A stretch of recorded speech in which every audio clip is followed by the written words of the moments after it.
Please remain standing for the singing of our national anthem, performed by Master of Music, Vocal Performance, Class of 2019 degree candidate, Shaddai Salado.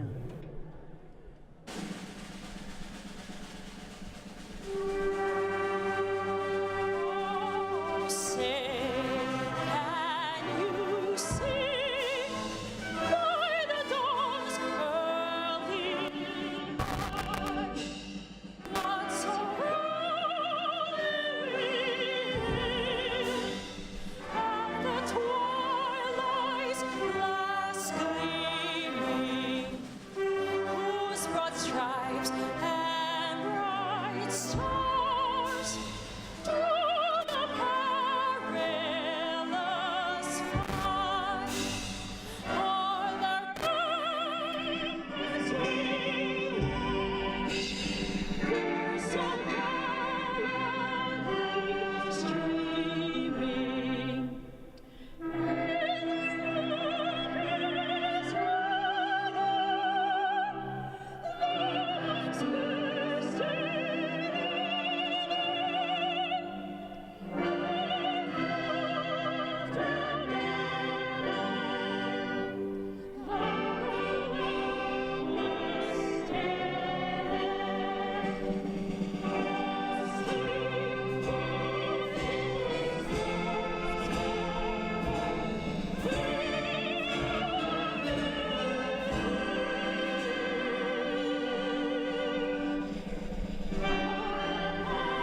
afternoon. Welcome to Camp Randall Stadium and to the 2019 Spring Commencement of the University of Wisconsin-Madison. Please join me in a round of applause to honor and congratulate today's graduates, the class of 2019.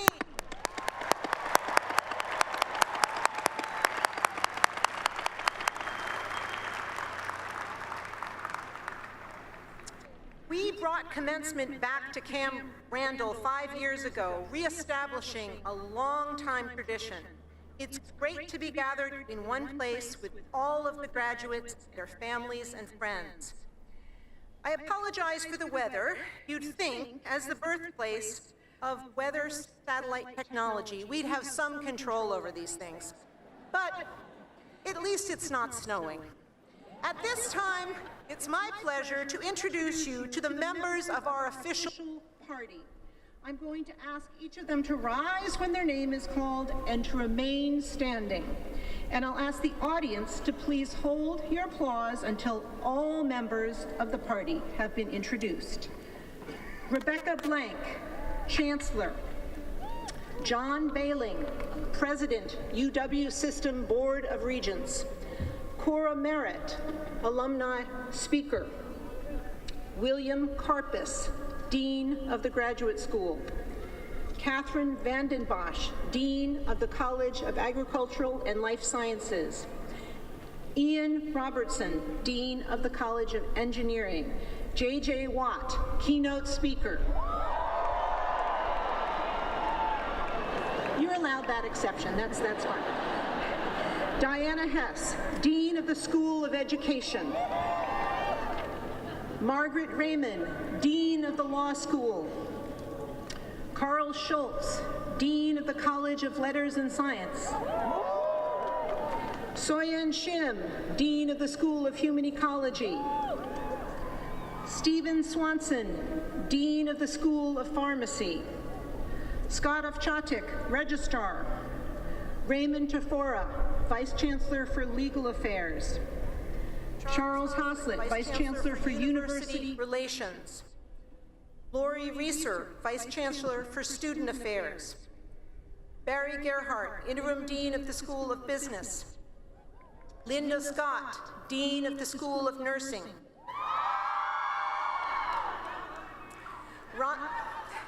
Ronald Steinhoff, Senior Class President. Carolyn Matcomb, Senior Class Vice President. Mackenzie Robis, Senior Class Events Director. Mara Matovich, Senior Class Communications Director. And Zach Clayman, Senior Class Philanthropy Director. Lauren Heller, Vice Chancellor for Finance and Administration. Norman Drinkwater, Interim Vice Chancellor for Research and Graduate Education. Patrick Sims, Deputy Vice Chancellor for Diversity and Inclusion. Mark Markell, Dean of the School of Veterinary Medicine. Robert Golden, Dean of the School of Medicine and Public Health. Argyle Wade, Interim Dean of Students. Jeffrey Russell, Dean of the Division of Continuing Studies. Carl Martin, Dean of Extension. Paul Robbins, Dean of the Nelson Institute for Environmental Studies. Guido Podesta, Vice Provost and Dean of the International Division. John Ballacchino, Director of the Division of the Arts. Sarah Shute, Executive Director of the Wisconsin Alumni Association. Richard Amasino, Professor of Biochemistry and Chair of the University Committee of the Faculty Senate. Steve Smith, Secretary of the Faculty. At this time, I'd also like to thank the members of our faculty who are present and ask them to stand.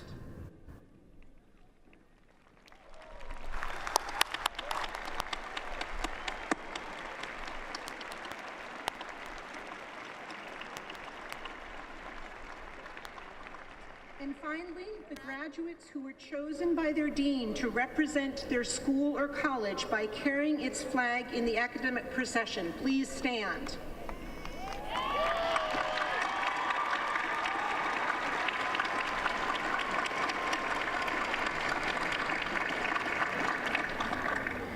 would now like to introduce Rebecca Blank, Chancellor of the University of Wisconsin-Madison.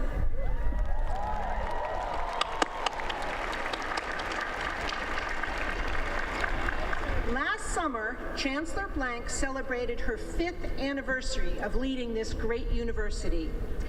She is an internationally respected economist who has also spent time in Washington, D.C., working in 3 different administrations. Most recently, she was Deputy Secretary and Acting Secretary of the U.S. Department of Commerce under President Obama prior to her selection to lead this university in 2013. Chancellor Blank received her undergraduate degree in economics from the University of Minnesota and holds a doctoral degree in economics from MIT. Nope.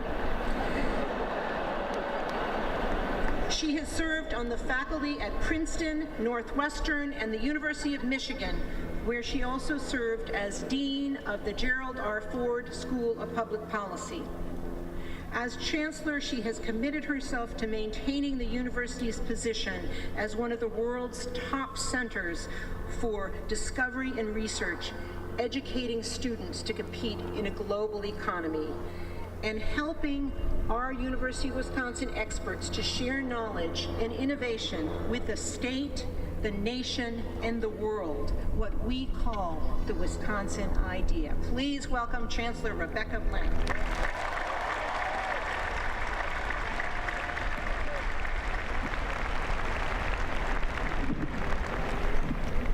Good afternoon, everyone. Welcome to Camp Randall Stadium and the 166th Spring Commencement of the University of Wisconsin in Madison. Today, 7,881, plus or minus, bachelor's, master's, and law degree candidates will become alumni of one of the world's greatest public universities, making the class of 2019 quite possibly the largest in our history.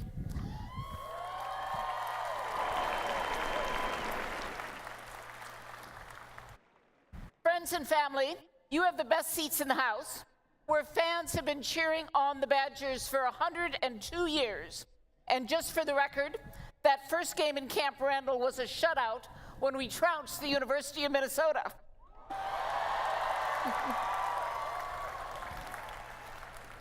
Today, those seats are filled with loyal supporters who have helped today's students arrive at graduation. Let's give your friends and family, graduates, all a round of applause for everything they've done.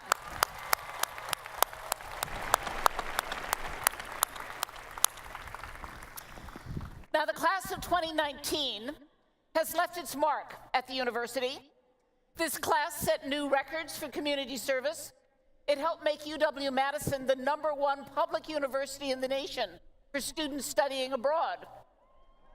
Together, and I've helped you on this, we've eaten 400,000 gallons of Babcock ice cream in your time here.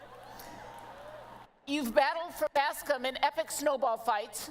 When Madison got colder than the Antarctica for a few days last winter, you built igloos, you learned the term frostquake, and a few of you even figured out that tossing boiling water into very cold air creates snow. And just this spring, you watched the Badger women's hockey team win the national championship.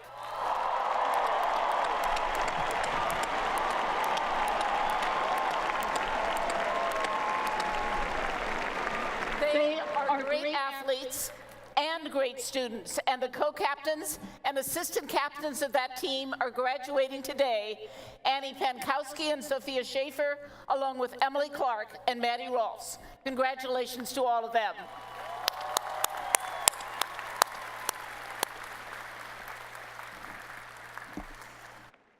For some people here, today's commencement can be bittersweet. There are members of this class who passed away before graduation. They were friends and colleagues, and we pay tribute to their memory as well. 2019, as was noted at the beginning of the ceremony, marks an historic anniversary for UW. 150 years ago, in 1869, the first women earned bachelor's degrees from the University of Wisconsin. There were 6 of them: Clara Bewick, Anna Hedden, Jane Nagel, Helen Noble, Elizabeth Spencer, and Ella Ursula Turner.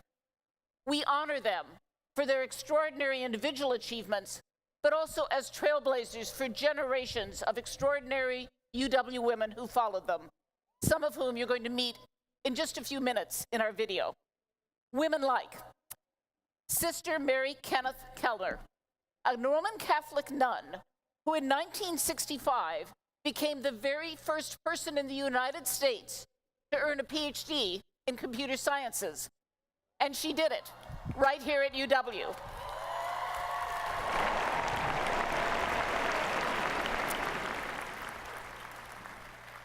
Sister Mary Kenneth was a fierce advocate for bringing more women into computer science and technology fields. Mabel Watson Rainey was the first African-American woman to graduate from UW. She earned her degree. She earned her degree 101 years ago and went on to become the first Black woman lawyer in Wisconsin and was a role model for hundreds who followed her.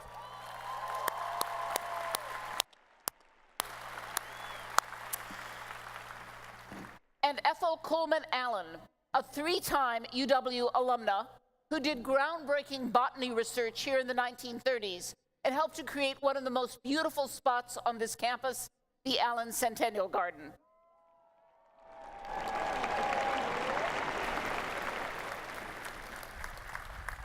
These remarkable women, and so many more, including the multi-talented Carl Merritt, who's going to share her story later in this program, are an important part of our history. Their work has shaped this university, this state, and the nation. But our celebration is about more than any single individual anniversary or individual accomplishment. In recognizing our women alums at UW, we are celebrating opportunity and opening up possibilities that those first women experienced and that many of our graduates, regardless of gender, experience in their time here. Every one of you came to UW with your own dreams and your own unique story. You brought skills and talents and interests, and each of you has had somewhat different experiences here. But there's one thing that I hope every one of you discovered on this campus. It's the same thing those first 6 women found 150 years ago. By identifying skills, passions, and abilities that you may not have known you possessed, you discovered opportunity. And today we celebrate some of the extraordinary things that you've done with that opportunity. For instance, when Leah Johnson saw ways to make our campus more sustainable, she co-founded CLEAN, Campus Leaders for Energy Action Now. Leah and CLEAN have played a role in a number of changes, from installing bottle fillers on water fountains to bringing in our first ever Director of Sustainability. Leah also spearheaded a clothing swap, now in its 3rd year, bringing thousands of items for students to exchange. She's just accepted a position as an international environmental consulting firm in Chicago. Congratulations, Leah.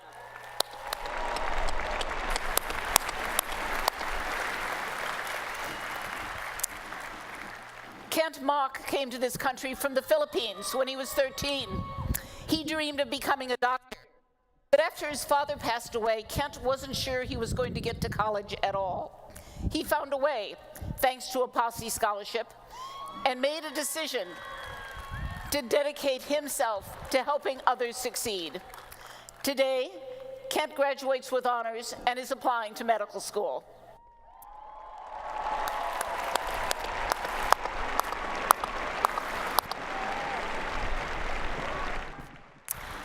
And Abby Catania came to the UW to study agricultural and applied economics.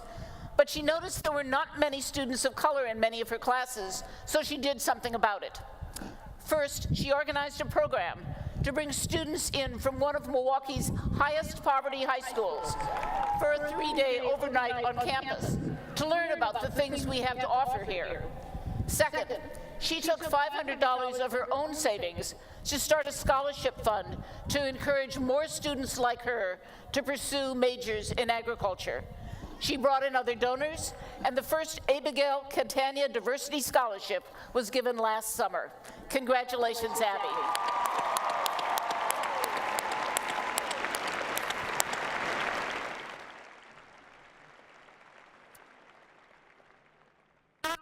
that UW is a place that changes lives.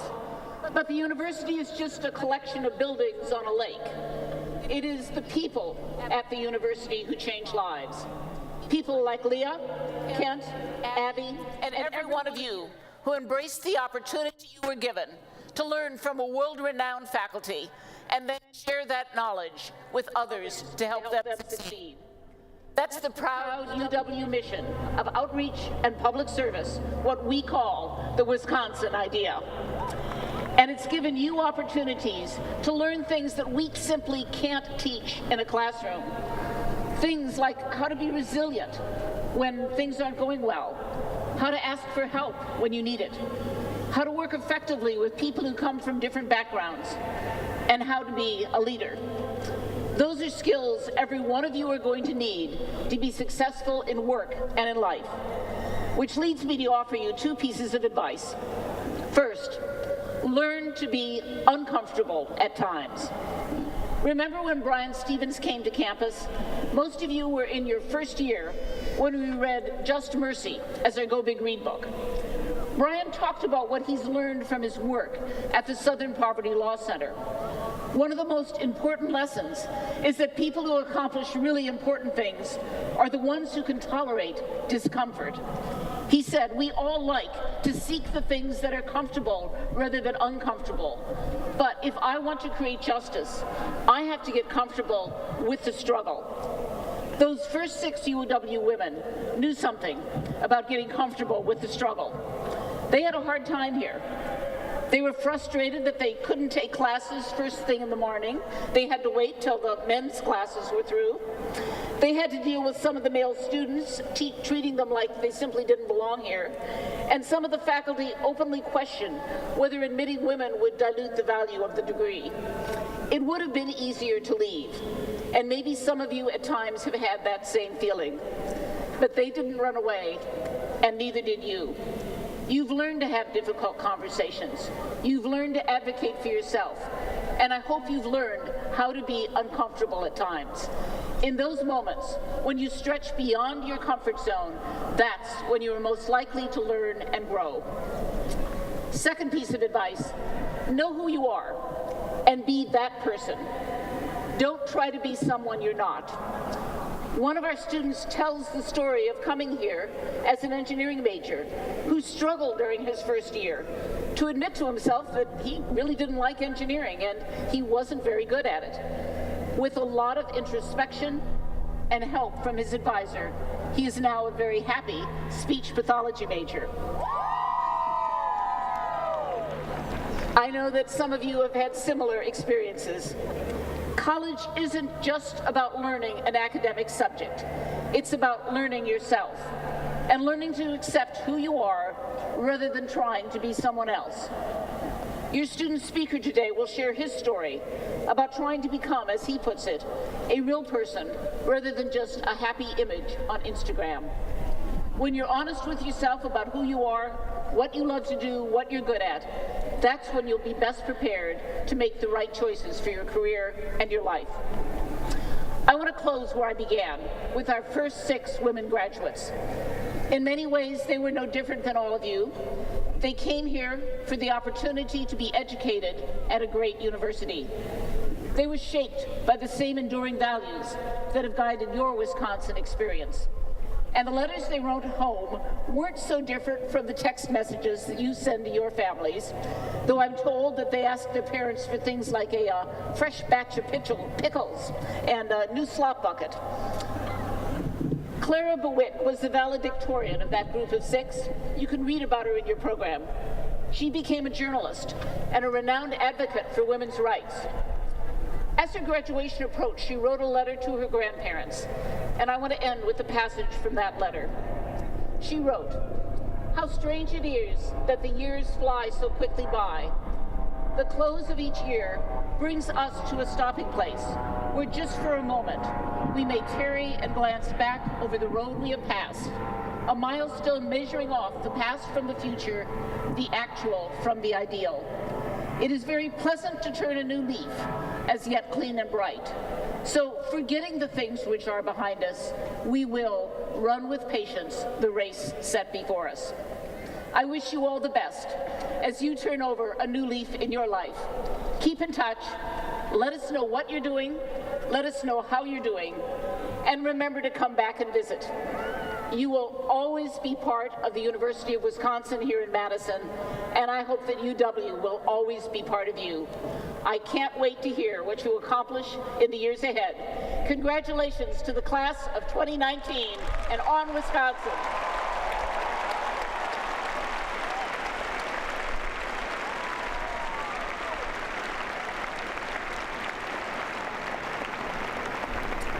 It is now my honor to introduce John Robert Behling, President of the University of Wisconsin System Board of Regents.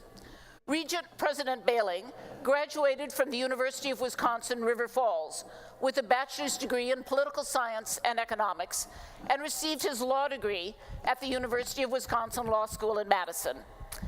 Regent Behling is the first Regent President from the Chippewa Valley area, where he's an attorney with the Eau Claire law firm of Weld Riley. He serves as the firm's president and chairs its government and administrative law practice.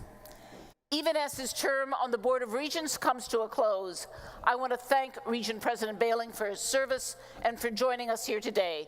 Please join me in welcoming him.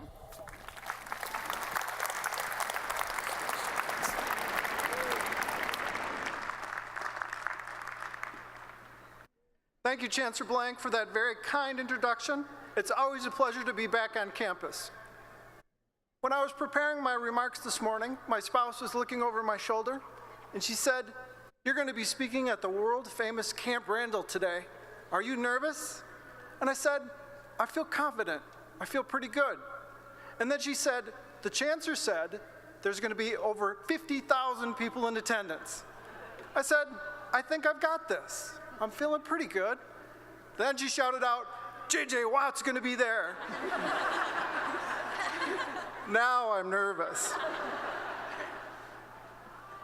I know we're all looking forward to J.J.'s planned or unplanned remarks later today. On behalf of my Regent colleagues in the UW system, I offer to each of the graduates a sincere congratulations. Graduating is an important milestone, and I know you all worked very hard to get here today. It seems like just yesterday, I walked across the stage. It's now been 20 years, but to this day, I know that I could not have walked across the stage without the love and support of my spouse and family members. I know for each graduate here, there's a spouse, a mom, a dad, a loved one, a family, a colleague that helped get them through the tough times. Graduates, let's give a round of applause to that special someone who's with us here today.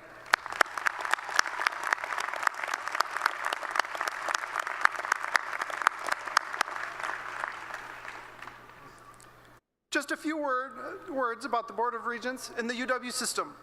The UW system consists of over 170,000 students, 44,000 employees, and 26 campuses. It's one of the largest, most celebrated university systems in the world. The UW system is truly one of the economic generators of the Midwest. The Board of Regents oversees the UW system, an 18-member board appointed by the governor, confirmed by the Senate, oversee the UW system. The last 2 years, I've had the pleasure of serving as president of the Board of Regents. Each day when I've woke up in the last 24 months, I'm thrilled and amazed at the brilliance and the abilities of our graduates. The Madison campus, our flagship, is the pride and joy of Wisconsin residents. No matter where you travel or take your degree, there's no one that can take it away from you.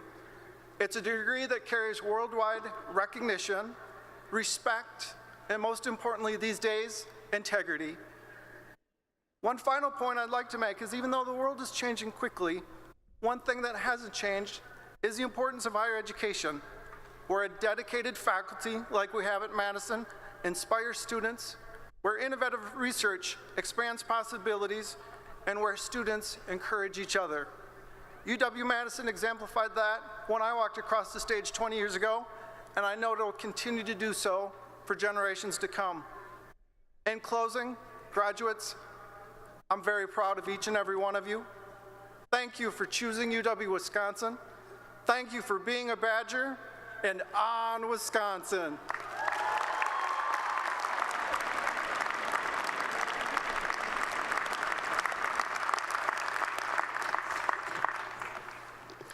Thank you, Regent Bailing, for your remarks. It is now my pleasure to welcome to the podium the Vice President of the senior class, Carolyn Matcom, who will introduce our keynote speaker.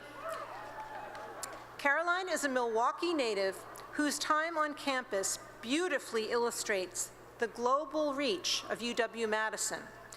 As a junior, she studied abroad in Scandinavia and traveled to Israel with other student leaders to learn more about the Israeli-Palestinian conflict. She is the current president of Project Malawi, a campus group that aims to improve the quality of life for women in the African country, and she founded the UW-Madison chapter of Circle of Sisterhood. The chapter so far has raised $25,000 towards its goal of $40,000 to open a school for young women in Senegal. During her time with us, Caroline has been a powerful ambassador to the world, and we thank her for proving yet again that the Wisconsin idea extends far beyond this state and this country. Post-graduation, Caroline will be joining Google's Human Resources Department in Mountain View, California. Please join me in welcoming Caroline Matcom.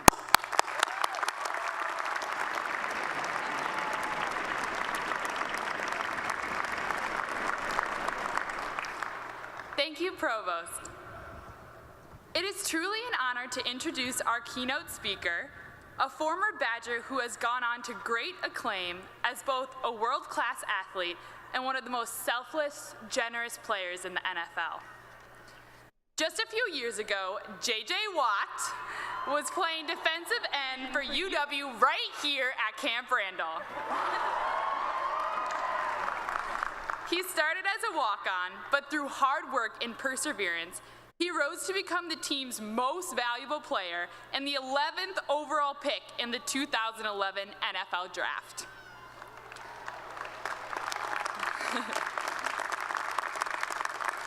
His strong Wisconsin work ethic has continued to serve him well in the NFL, where his teammates on the Houston Texans have nicknamed him the Milkman because he always delivers.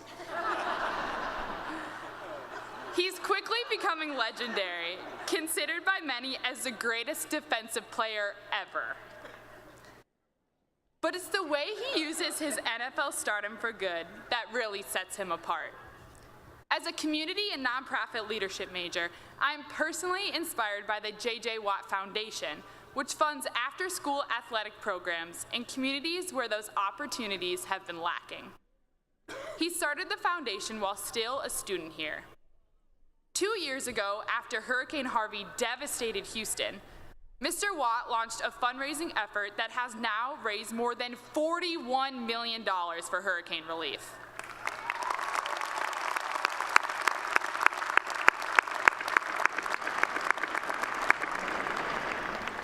It's efforts like these, combined with his superior athleticism, that led Sports Illustrated to name him the 2017 Sportsperson of the Year, the same year he received the Walter Payton NFL Man of the Year award. Please help me in welcoming to the podium the man who has been called a beast on the field and a saint off, J.J. Watt.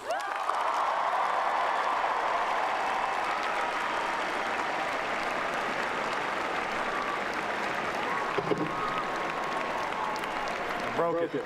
Sorry. Hang on. I'm fixing it. All right, we're good, I think.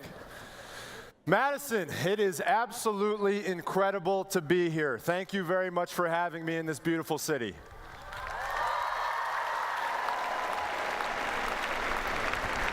I've obviously lived in Texas for the last 8 or so years, and it's been fantastic. The people are great, the food is delicious, and they love football, which is obviously good for me. But I have to admit that it's great to be back in a place where I can order fried cheese curds and chocolate custard and not get looked at like I have 3 heads. I've been trying to spread the word. Fried cheese curds just will not catch on. Last night I sat down to a Friday fish fry with some potato pancakes and a delicious spotted cow. You do? Yeah. You've had one or two yourselves, I know. You do not realize how difficult it is to get spotted cow outside the state of Wisconsin until you live outside the state of Wisconsin. Every time I come back here, I pack it in my suitcase and I smuggle it out like I'm Pablo Escobar. If anybody here lives in Texas, my fridge is stocked. But in all seriousness, I'm extremely humbled and honored to be here today.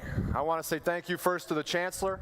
I want to say thank you to the faculty, to the senior class officials, and of course, to the University of Wisconsin graduating class of 2019.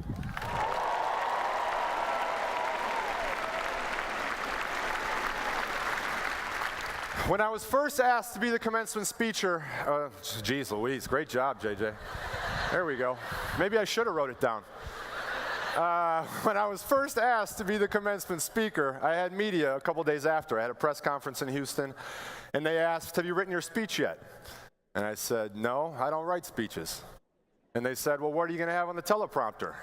And I said, nothing. Leave it black. I don't care. And then after that, people reached out to me. I had many people reach out to me and said, I want to help you write your speech. Professional speechwriters said, I will help you write your speech. All these people said, I want to help you write your speech. What do you want to write? I can write it for you. And my response was, and I hope I'm right, I think they asked me to be their speaker because they want to hear what I have to say, not what you have to say. Thank you. Not what a speechwriter can write for me, not what I can sit down and write out over the course of multiple months, what I think you want to hear. I think and I hope that you want to hear what I've learned throughout my time and what the University of Wisconsin taught me, what my career has taught me, what some of the things that I've been through in my life have taught me. One person on social media, who I assume is here today, even reached out and said, how dare you? I worked for 4 years for my degree. How dare you not prepare for your speech? First off, calm down. Okay? Calm down. I got it, all right? Just because I didn't write a speech down does not mean that I didn't prepare. I spent time watching YouTube videos of many commencement speeches from many different people. Just like you, I read a whole lot of Wikipedia pages. And last night, I crammed it all in and wrote something down on this little piece of paper. But I am prepared. I did think it through. And when I was watching those videos, I learned a lot of different things. One thing that I saw was that a lot of people made lists of life rules and goals and things you should follow.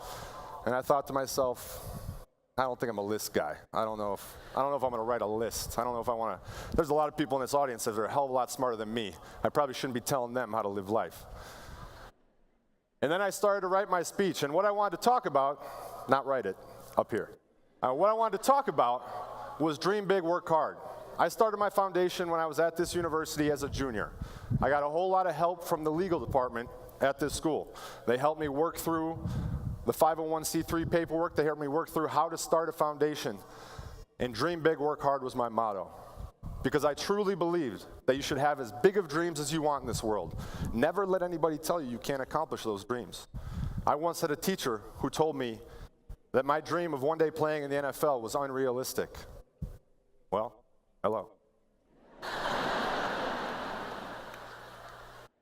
I also had people who believed in me, and those people helped me get to where I was. You should have as big of dreams as you want to have. Don't ever let anybody tell you otherwise. But to accomplish those dreams, you must be willing to put in the work. You must be willing to put in the time, the effort, the energy, the sacrifices that it takes to make those big dreams come true. And so as I sat there and I started going through what I wanted to say to you today and how I wanted to get my message across, I thought to myself, well, son of a gun, this sounds a lot like a list. So what I have for you today is 4 lessons that I've learned about following your dreams.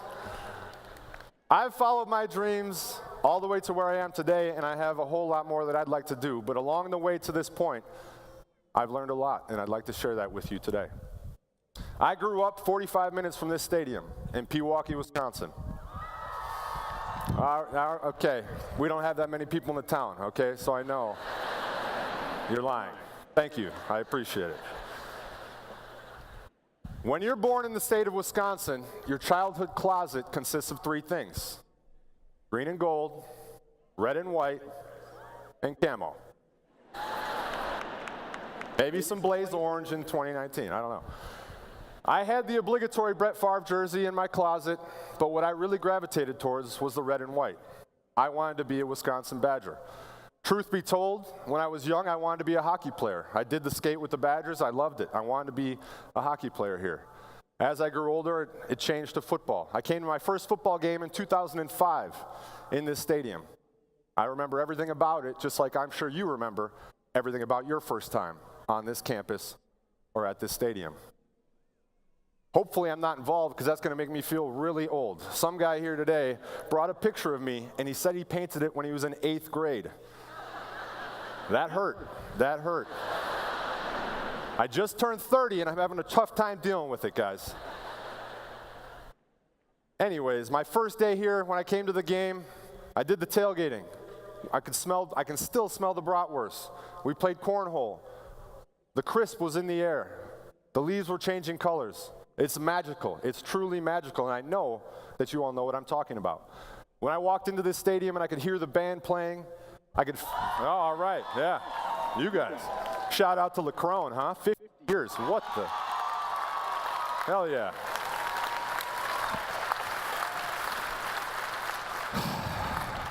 I could feel the tradition. I could feel the history. This place has something special about it.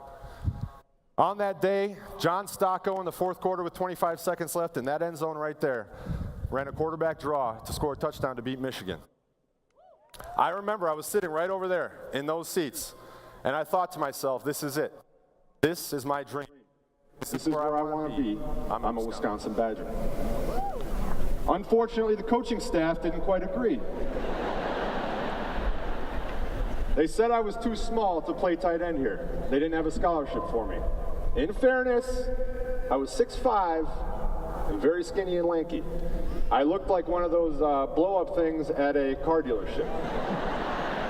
So, I went to Central Michigan. I started my career there as a tight end. I was a starter. We won the conference championship, but something always felt off. I felt like I belonged somewhere else. And I felt like that somewhere else was here. I wanted to be a Badger.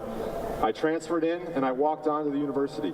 Now, many people know the story that I delivered pizzas during that time to try and make a little money and help out. But not many people know this story, because I'm pretty sure I've never told it publicly. I used to be, that year when I walked on in Wisconsin, I was a maintenance worker in this very stadium. You can ask, I swear to God, you can ask Dick, Daryl, Jeff. I don't know if they still work here. Some of them, I hope they're still with us. The best guys. I love them. No. It's inside jokes, I mean, we get it. We would clean the seats, we would power wash the floors, we would paint the railings. And I specifically remember one day right up there in section AA, I was painting that railing. Yeah, I painted it, so don't mess it up. Right up there, we get a 15-minute break, and I was sitting there on my break, and I was looking out over the empty field. And I thought to myself, imagine running out of that tunnel. Imagine being on that field wearing that uniform. That is my dream.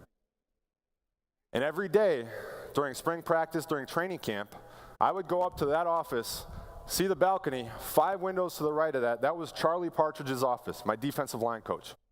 I had switched over from tight end to defensive line.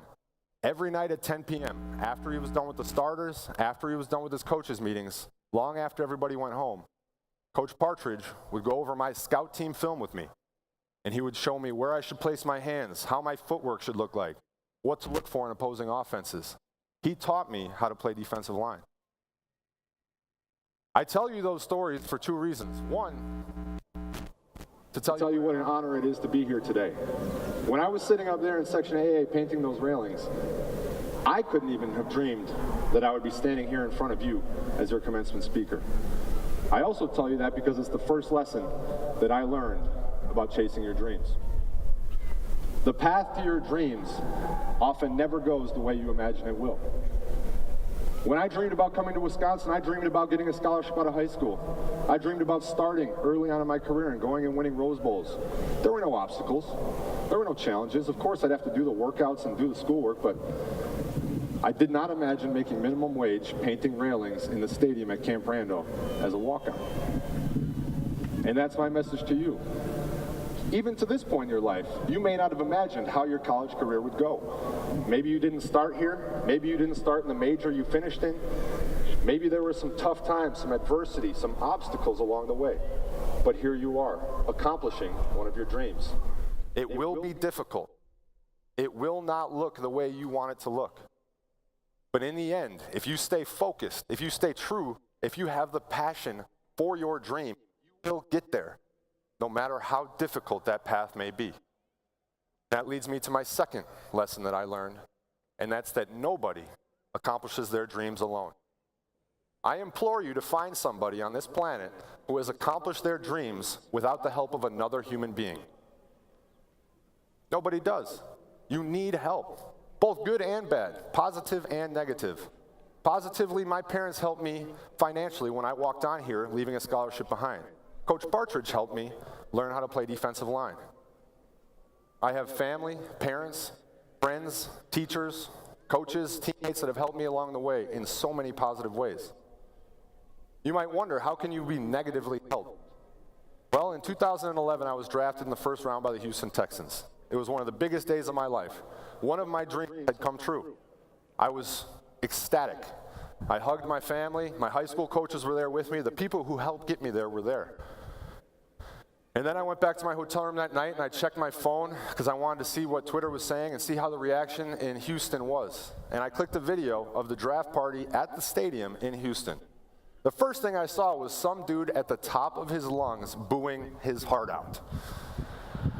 They showed a video of the whole draft party. They all booed me. The whole place booed me except for like 2 people. I remember watching the video thinking, all right, there it is. That's my motivation. You can take negativity one of 2 ways. I could have said, oh no, how am I ever going to win these people over? This is terrible. But instead, I said, this is my motivation. My entire goal is to come to Houston and to work and earn those people's respect. You can use negative energy to power your dream. The most recent example of somebody helping me came when my 2016 and 2017 seasons were cut short by injury. 2016, I had a second back surgery that ended my season. 2017, I broke my leg. In between those 2 things, my girlfriend tore her ACL. I had just recovered from my back injury enough to where I could help her with her ACL in the beginning. Then, as she got off crutches and she started to walk, but she still had to wear a brace, I broke my leg. I couldn't walk. I had to lay on the couch for 2 months straight and not walk. And my girlfriend, who was still recovering from her own ACL injury, had to take care of me. I remember specifically sitting in my kitchen one day, and I broke down and I cried. I was devastated. I was in tears, and I just let them flow.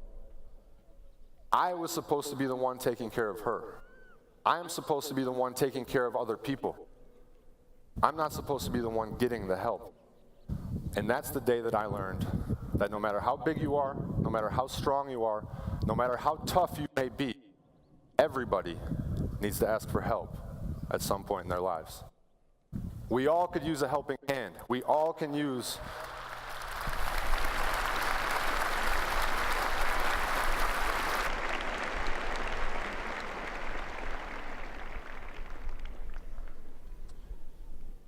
can help somebody else.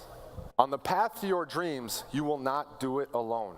You will need the help of somebody else. Don't be afraid to ask for it. Whether it's personal, professional, whatever it may be, don't be afraid to ask for help. And also, don't be afraid to lend a helping hand to others. There's no reason we can't all accomplish our dreams, and we can't all help each other accomplish our dreams. The third thing that I realized was that just as you can learn from chasing your dreams, you can also learn from your nightmares. In 2017, August, one of the biggest storms in U.S. history hit Houston. The city was underwater, there was flooding, people were losing their homes, people were stranded. My team was in New Orleans. We were flying back and we got diverted to Dallas. We were stuck in Dallas and we couldn't get home. On TV, we watched as the streets we drove on, the houses we knew, everything was underwater. We had families stranded back there. Teammates had wives, children stranded in their homes. There was nothing we could do. We felt helpless. I felt helpless. The city I love, the city that supports me, was in need, and I could not help them. I got my cell phone out, I sat in that hotel room, and I asked social media if it would help me raise $200,000. I knew what I would do with $200,000. I was going to buy food, water, diapers, and paper towels. I was going to help in any way I could. I knew how I was going to do that. Then it started to go up a little bit, and it started to go up and up and up, and in the end, it was over $41 million. I'm going to be honest with you, I did what I was going to do with $41 million.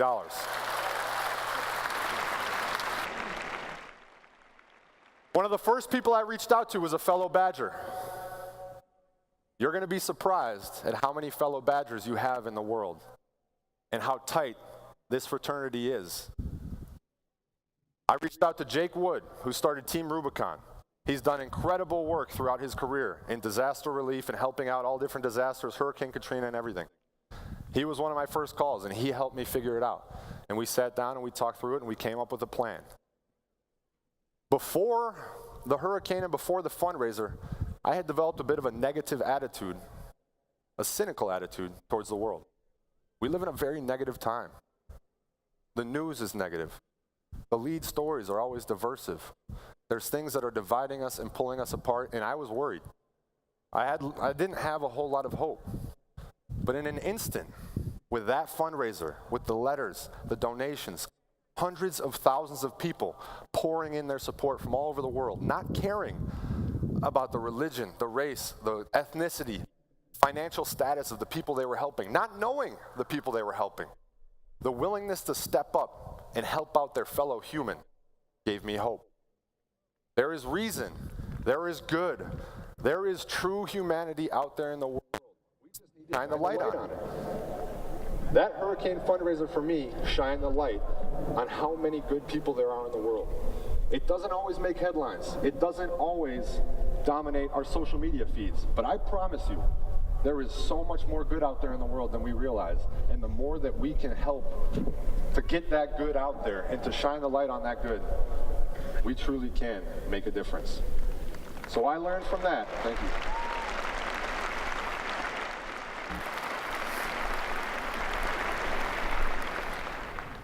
I learned from that even on your darkest days, even throughout your nightmares, when the sky is literally falling, you can learn from it. You can grow from it.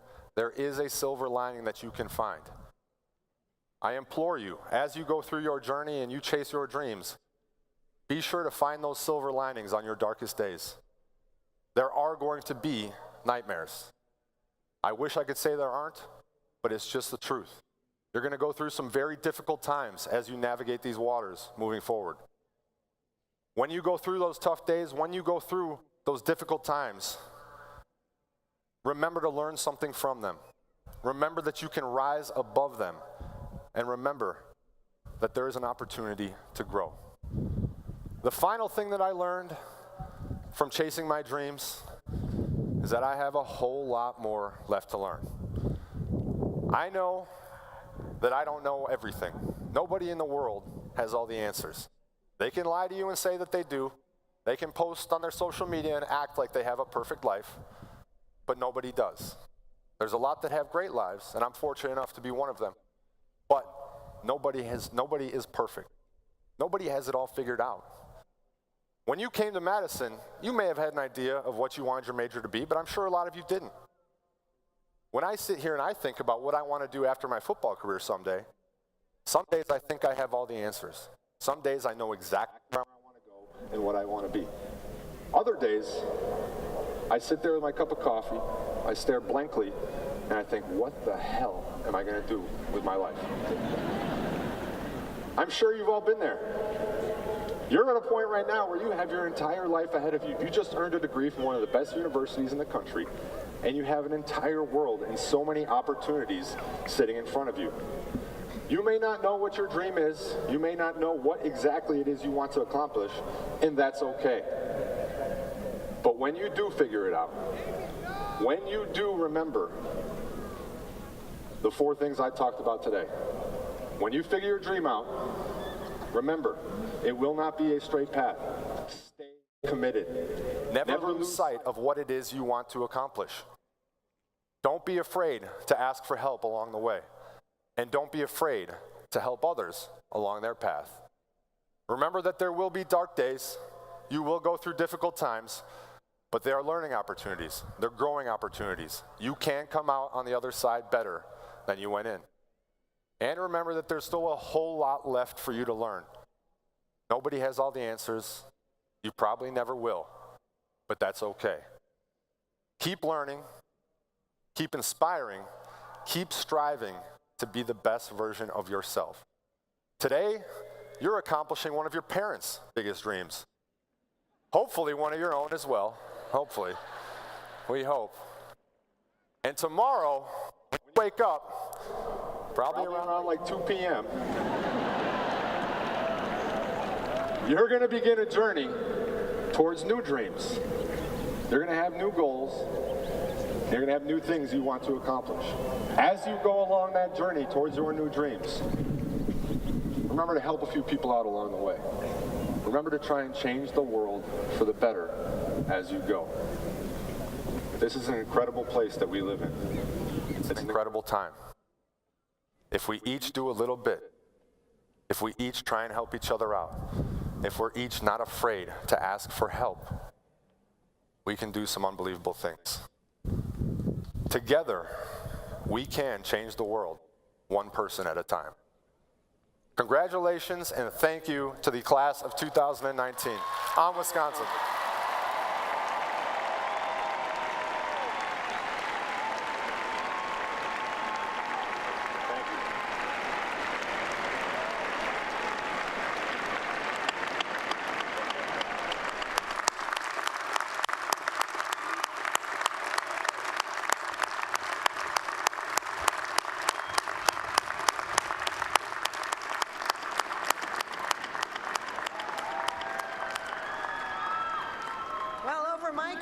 Academy, I've heard a lot of great commencement speeches, but that one was really inspiring. Thank you, JJ, for your inspiring words to our graduates.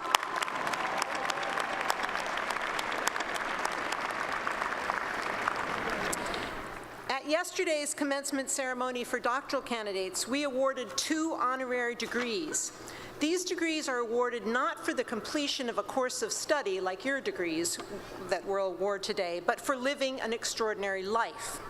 This year's recipients are Thomas Brock, a pioneering scientist whose research helped usher in modern molecular biology, and Steve Miller, a legendary musician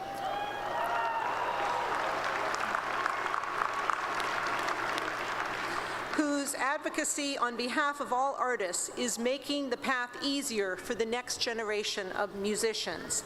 I encourage you to read the profiles in the program of these 2 exceptional individuals, both of whom have strong ties to UW-Madison. I think you will agree that they richly deserve this special recognition.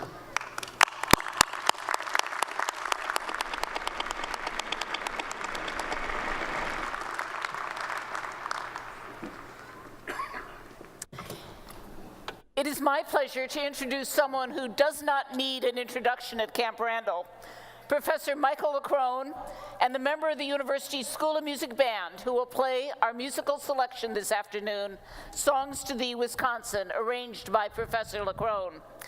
This is a bittersweet moment for us. Mike, as you all know, is stepping down after 50 years as director of the UW-Madison Marching Band. This will be one of the last times that he leads the band. Please join me in thanking a gifted teacher, composer, and legendary showman who will forever be part of this university, Professor Michael LaCrone.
Professor Leckrone, and all the band members for your contribution today.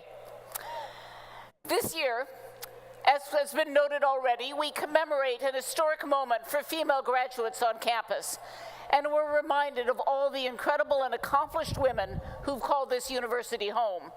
Our next speaker, Cara Merritt, is one of them.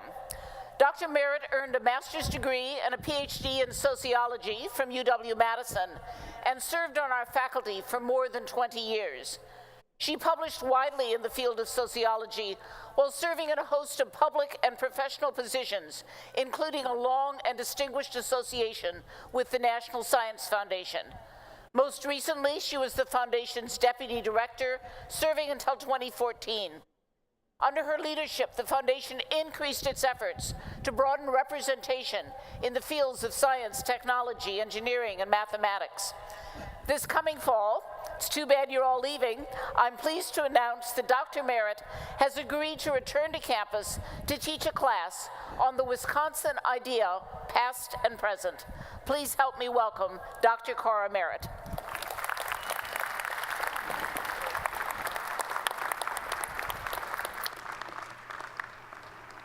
Thank you so much, Chancellor Blank.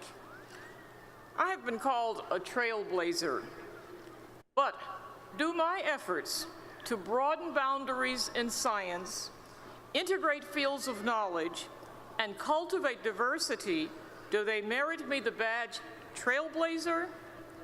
Not if the term, as often defined, depicts someone who rids trails of poisonous growth or clears wild, barbarous creatures from paths.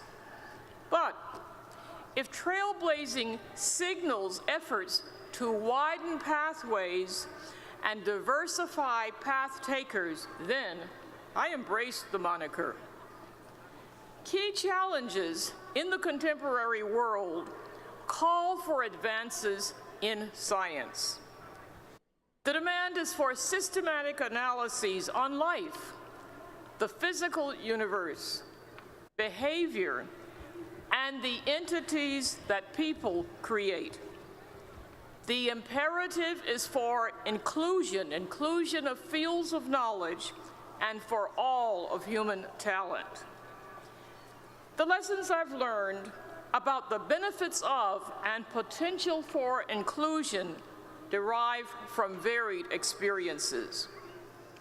Among those experiences, service on the Presidential Commission that investigated the nuclear power accident in Pennsylvania, extended years on the board of the Argonne National Laboratory, which is a Department of Energy operation, engagement with the Social Science Research Council, and countless other roles. I moved from being an observer and student of the scientific enterprise to someone seeking to affect that enterprise. Importantly, I learned that inclusion can be achieved through identifiable strategies, collaborations, and determination. My years at the National Science Foundation were especially pivotal as I embraced its charge to promote the progress of science and advance national health, prosperity, and welfare. Now, persons labeled as trailblazers typically do not set out to change the world. Rather, it is discontent with existing options alongside a vision of possibilities from which action springs. But this is how I imagine the situation of the first women graduates from the University of Wisconsin, the 6 who in 1869 received the first bachelor's degrees awarded to women. Possibly, they regarded the constraints of the day as unacceptable. The university had admitted men from its founding in 1848, but not women. In 1871, it created a separate female college through which women could take a limited set of courses. President Paul Chadbourne had approved the arrangement, certain that co-education would distract and impede the progress of male students. Subsequently, the Regents disbanded the female college and admitted women into the larger university. Significantly, the change occurred for white women, but not for others. And in fact, it was 1918 before the first woman of color graduated from the university. Inclusionary efforts, then, do not inevitably reach across all boundaries. Now, obstacles to inclusion remain in the current era, but we can draw inspiration from the pioneering spirit that prompted the continued quest to remove obstacles. Dedication to trailblazing appears time and again in the annals of the university. Plaques on the campus and elsewhere record the memorable words that President Charles Van Hise issued in 1905. Those words, which I'm sure you have memorized: "I shall never be content until the beneficent influence of the university reaches every family in the state."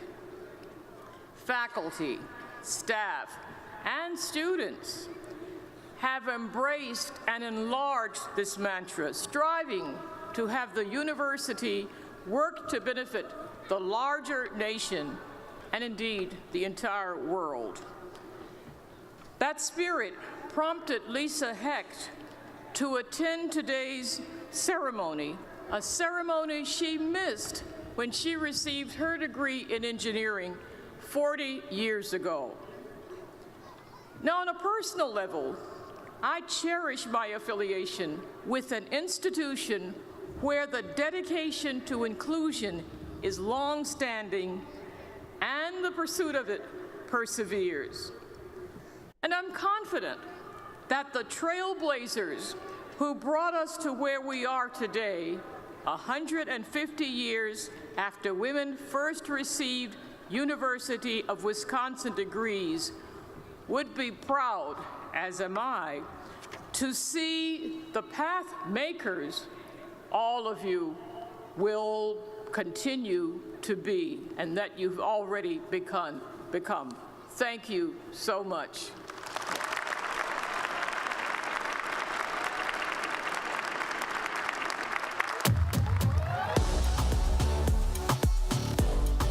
Ever wonder what puts the W in UW? Why women, of course. We're celebrating UW Women at 150.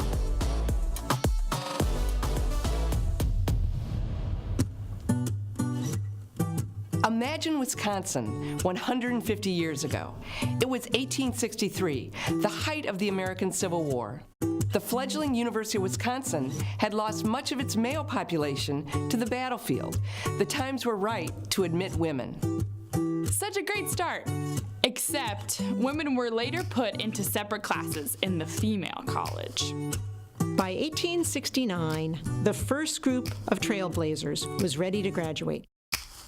We know they became a lawyer, a high school principal, and a prominent suffragist who worked with Susan B. Anthony. But before commencement, there was a holdup. President Chadbourne scoffed at the idea of conferring bachelor's degrees to women. Did you ever wonder why it's called a bachelor's degree in the first place? Fortunately, the Board of Regents decided that women should receive the same degree as men.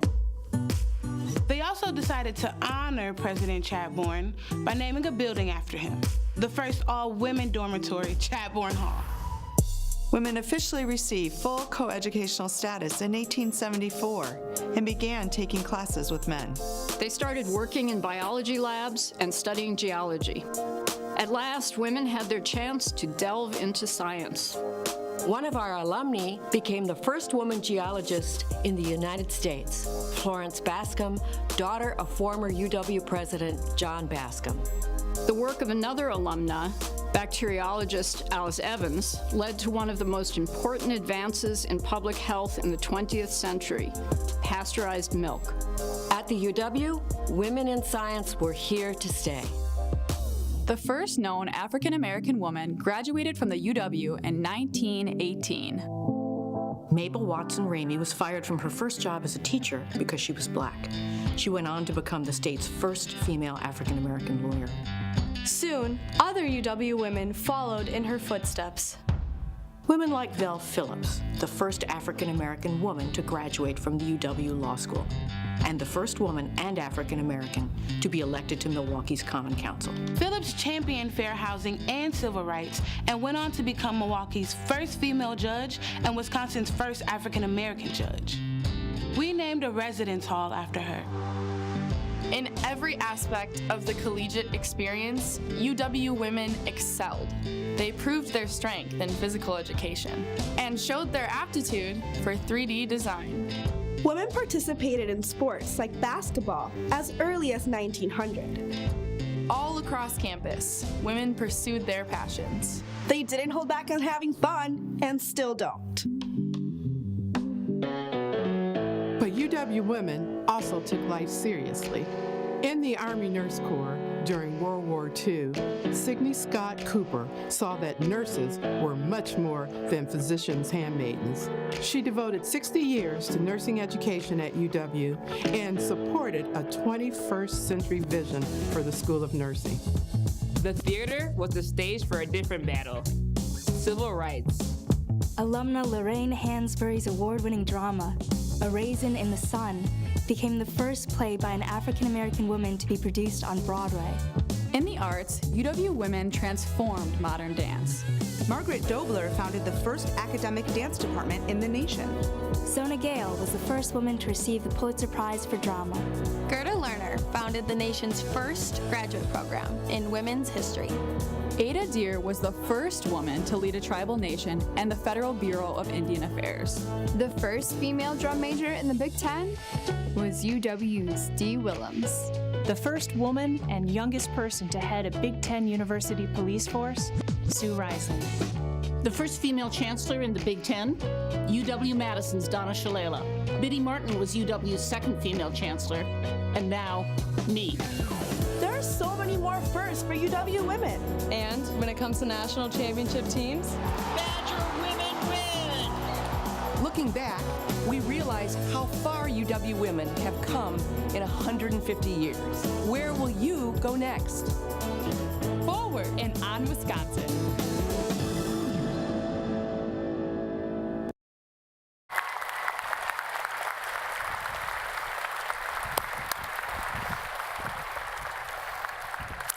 I love that video. Now, we are at the point of the conferral of our graduate degrees. I call upon Margaret Raymond, Dean of the Law School. Doctor of Juridical Science, Juris Doctor, Master of Laws, and Master of Laws in Legal Institutions will please rise.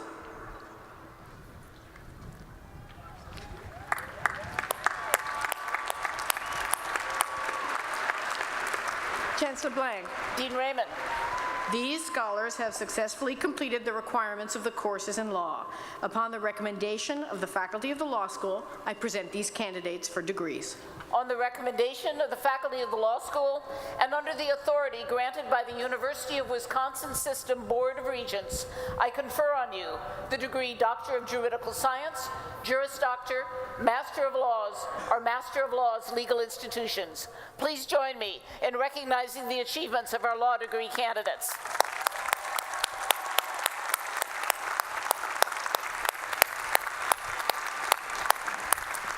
Candidates may be seated. I would now call upon William Karpus, Dean of the Graduate School, to present the candidates for master's degrees. Candidates for master's degrees will please rise.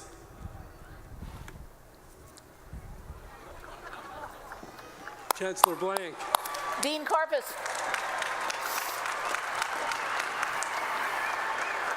On the recommendation of the graduate faculty, I present these candidates for the master's degree in their respective fields.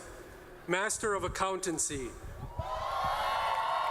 Master of Arts, Master of Business Administration, Master of Engineering, Master of International Public Affairs, Master of Music, Master of Professional French Studies, Master of Public Affairs, Master of Science, Master of Social Work. On the recommendation of the faculty of the graduate school and under the authority granted by the University of Wisconsin System Board of Regents, you will be admitted each to your appropriate degree. Please join me in recognizing the achievements and congratulating these candidates.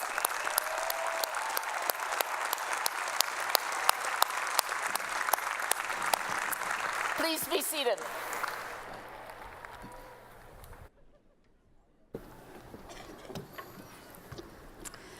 I would now like to introduce our student speaker, Ron Steinhoff, who will deliver remarks on behalf of the senior class.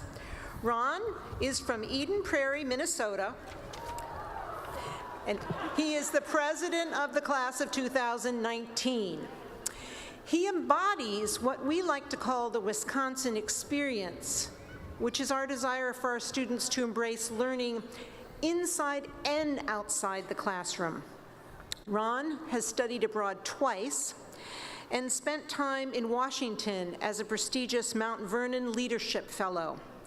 His intellectual curiosity and empathy led him to undertake an honors thesis in which he surveyed Hispanic and Latinx students about their experiences with mental health care services on our campus. His conclusions will help us make those services more accessible and inclusive. Ron initiated the position of Health and Wellness Chair at his fraternity, and this past year served as a student voice on a university committee promoting campus wellness. As you can see, Ron has made UW-Madison a better place, and we sincerely hope we've had a similar impact on him. I would be remiss without also mentioning that while earning a bachelor's degree in political science and Spanish, Ron simultaneously has been pursuing a master's degree through the La Follette School of Public Affairs on campus. He is about halfway to completing a master's degree in international public affairs, a field of study that will serve him well this summer as he works at the Pentagon. I'm pleased to invite Ron to offer remarks on behalf of the class of 2019.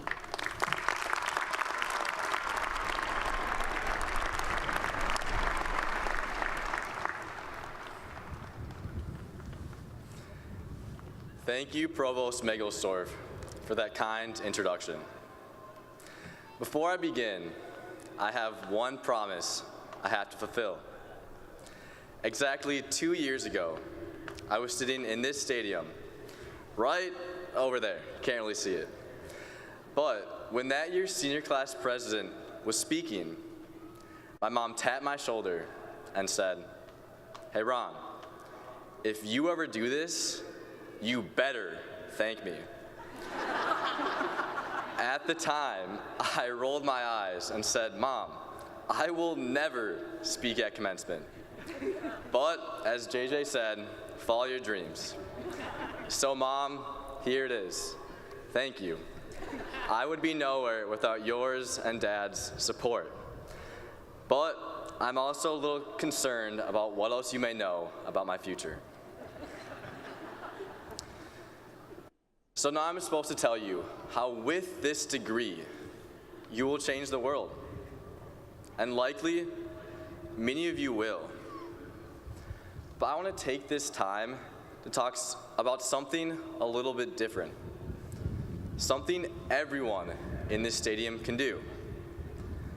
And that's being real. To take your mask off. At the start of my senior year, everything was going really well, and I was so excited to be back on campus. The anxiety I had struggled with in high school, I'd overcome. It was under control. I was nominated by UW for the Rhodes Scholarship, president of 3 organizations, and had a clear idea of who I was and where I stood in the world. When friends would ask how I did it all, I would just smile. But secretly, I enjoyed the comment. It showed that I had my life together. Yet, things began to unravel. I received the news that I didn't receive the Rhodes. Then came a job rejection, a scholarship rejection, and the bad news kept coming in. My future was unknown, and that scared me. I felt a growing sense of anxiety within me, but refused to admit it. Because to admit that my anxiety would be getting worse would be admitting weakness, and I refused to ask for help. On the outside, I acted like I had everything together. I was wearing a mask that said everything in my life was perfect. But on the inside, I was drowning. I'd go through my day, lead the meetings I had to lead, and do it all with a smile. But I still didn't ask for help. Things got so bad that one day I questioned if my own life was worth living. And as hard as it is to admit it today, if it weren't for my Christian faith and my amazing friends and family, I don't know if I'd be here today. It came to a breaking point. The fake everything is okay mask I was wearing was suffocating me. I broke down in front of one of my best friends. I shared how the thoughts of suicide terrified me. I was weak, vulnerable, and broken. But for the first time in a long time, I was real. It was me. The guy who always advocated for mental health care to others, who dedicated his entire thesis to it, finally admitted that he himself needed it. And the funny thing happened. After I was real with my friend and shared my struggles, I started to feel better. Together, we sought mental health counseling. We didn't, thank you. We didn't improve overnight, but we did improve. Through this simple act of being real and sharing my struggles with those around me proved to make all the difference. I began to learn more about myself as my thoughts began freed from anxiety's grip. Of the things I've learned about myself, one stands out. And not everything I learned was simple. But although this was a very difficult conclusion to come to, in the past semester, I realized I'm bisexual. An identity that terrified me these past 6 months. But through being real and embracing myself, I could share with 50,000 people.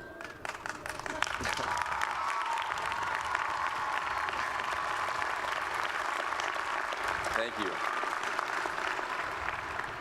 It wasn't easy, but it was real, and it was me. I now hope to serve as a mental health advocate for those who have their voice taken away, for those who haven't made it to the other side yet, to serve them. Looking back, I've realized a couple of things. I realized that in my despair, I found hope. In being real, I found myself. And in my weakness, I found strength. But enough about me. Let's talk about you, the class of 2019. We all have our struggles. It's what makes us human. You might have gotten rejected from the dream grad school, or maybe you didn't get the job you so richly deserved. No matter your situation, there's one thing you can do that'll make everything just a little bit easier, and that's to be real. Put the mask down. In a world inundated with social media posts where we can always paint our lives to be perfect, I encourage you to be different. To make the decision each day to put your mask down, wipe that fake smile off your face, and be real. Maybe talk to your friends about all the job rejections you had before posting on LinkedIn about how blessed and excited you are to start the one job that actually worked out. And again, friends, it isn't easy, but let me tell you, it is so worth it. In the words of the Canadian writer, Atticus Poetry, the hardest step we must all take is to blindly trust in who we are. Because in the end, our scars, our struggles, our insecurities have made us into who we are today. The world doesn't need a cheap plastic mask version of yourself. It needs the real, authentic version of you. The real you. So, University of Wisconsin-Madison, class of 2019. Let's show the world what it's like to be real, because that's one way we can change this world. Thank you.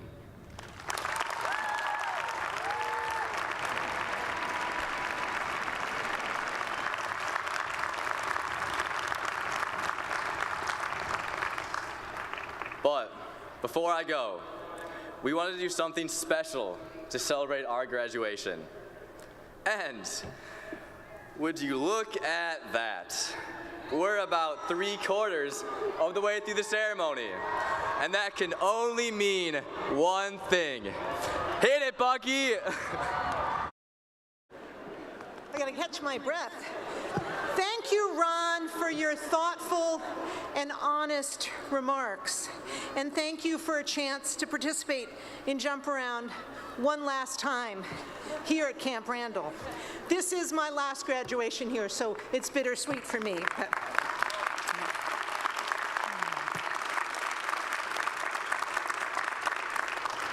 At this point in our program, I'm pleased to acknowledge those bachelor degree candidates who have distinguished themselves scholastically by ranking in the top 20% of their school or college, or by participating in the honors program. These students are attired with honors stoles, solid cardinal red or white with red chevrons. I would like these students to stand and have you join me in recognizing their achievements. Please rise.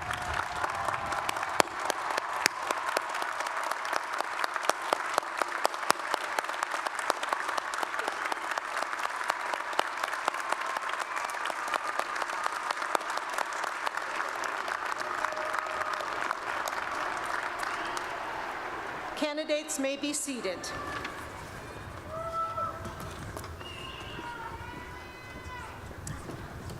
We're now at the moment of conferring bachelor's degrees.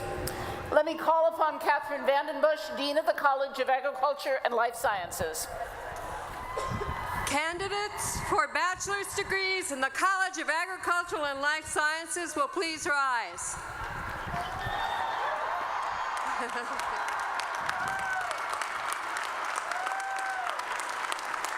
Chancellor Blank. Dean Vandenbush. On the recommendation of the faculty of the College of Agricultural and Life Sciences, I present these candidates for the following degrees: Bachelor of Science, Bachelor of Science Agriculture Business Management, Bachelor of Science Biological Systems Engineering, Bachelor of Science Dietetics, and Bachelor of Science Landscape Architecture. Candidates may be seated.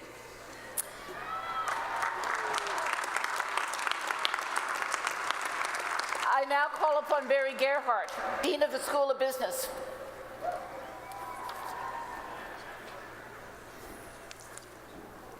Candidates for bachelor's degrees in the School of Business will please rise.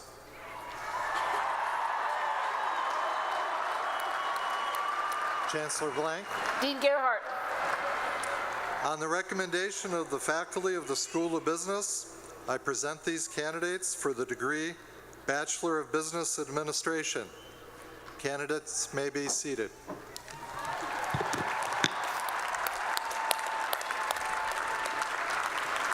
I now call upon Diana Hess, Dean of the School of Education. Candidates for bachelor's degrees in the School of Education will please rise. Chancellor Blank. Dean Hess. On recommendation of the faculty of the School of Education, I present these candidates for the following degrees: Bachelor of Fine Arts, Bachelor of Science, Art, Bachelor of Science, Art Education, Bachelor of Science, Athletic Training, Bachelor of Science, Dance, Bachelor of Science, Education, Bachelor of Science, Education Studies, Bachelor of Science, Kinesiology, Bachelor of Science, Physical Education, Bachelor of Science, Rehabilitation Psychology, and Bachelor of Science, Theater and Drama. Candidates may be seated.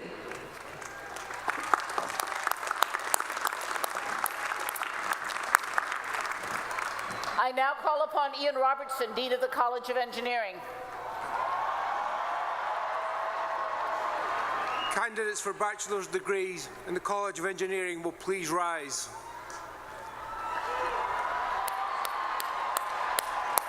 Chancellor Blank. Dean Robertson.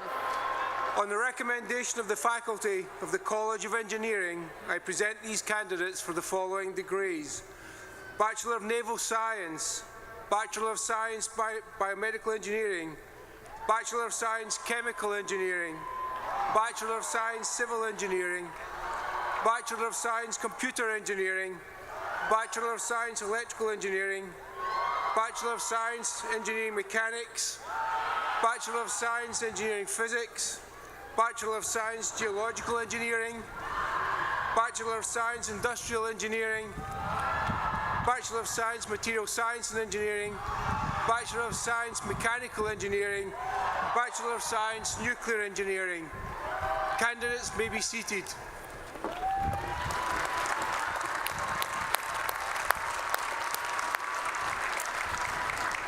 I now call upon Soyeon Shim, Dean of the School of Human Ecology.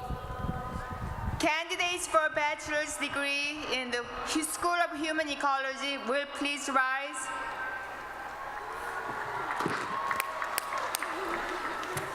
Chancellor Blank. Dean Shim. On the recommendation of the faculty of the School of Human Ecology, I present these candidates for the following degrees: Bachelor of Science, Community and Nonprofit Leadership, Bachelor of Science, Human Development and Family Studies, Bachelor of Science, Human Ecology, Bachelor of Science, Interior Architecture, Bachelor of Science, Personal Finance, Bachelor of Science, Retailing and Consumer Behavior, Bachelor of Science, Textiles and Fashion Design. Candidates may be seated.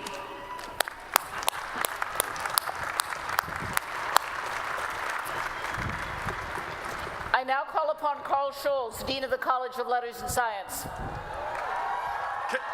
Candidates for bachelor's degrees in the College of Letters and Science will please rise.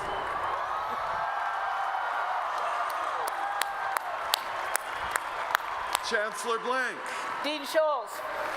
On the recommendation of the faculty of the College of Letters and Sciences, I present these candidates for the following degrees: Bachelor of Arts, Bachelor of Arts Journalism, Bachelor of Landscape Architecture, Bachelor of Music, Bachelor of Science, Bachelor of Science Applied Mathematics, Engineering, and Physics, Bachelor of Science Journalism, and Bachelor of Social Work.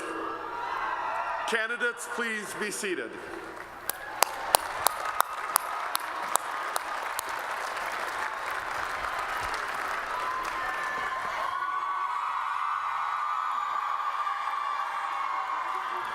I now call upon Linda Scott, Dean of the School of Nursing. Candidates for the bachelor's degree in the School of Nursing will please rise. Chancellor Blank. Dean Scott.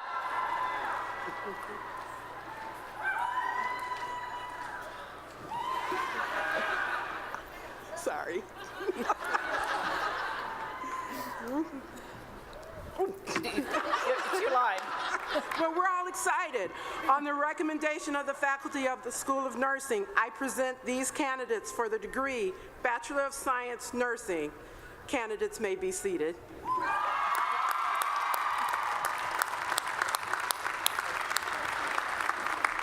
I now call upon Steve Swanson, Dean of the School of Pharmacy.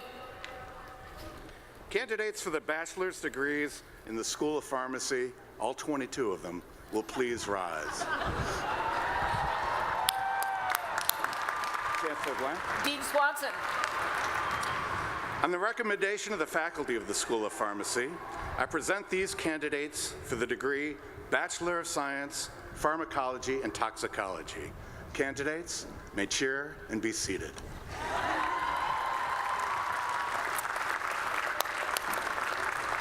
At this time, I'm going to ask all bachelor's degree candidates to please stand for the conferral of degrees.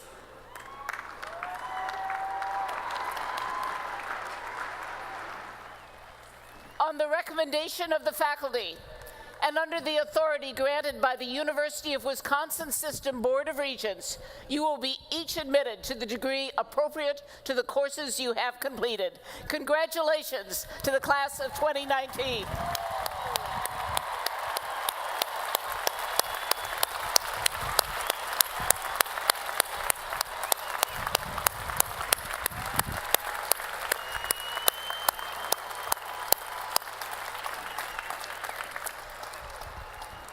Class of 2019, you have now made the transition from students to alumni.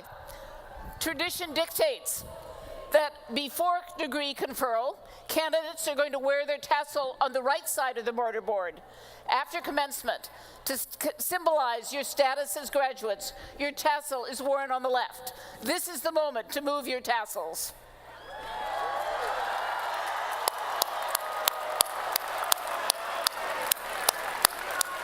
Congratulations to everyone.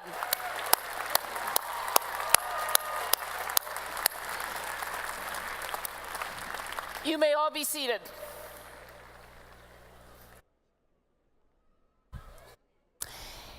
In a moment, our celebration will end with the singing of Varsity. After Varsity, please remain standing until the stage party and the faculty processional have all gone all the way down the aisle.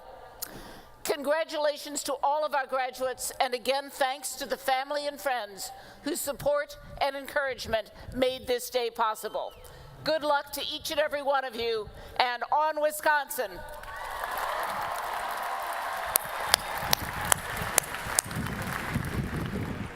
Please join Professor LaCrone and the University Band in singing Varsity.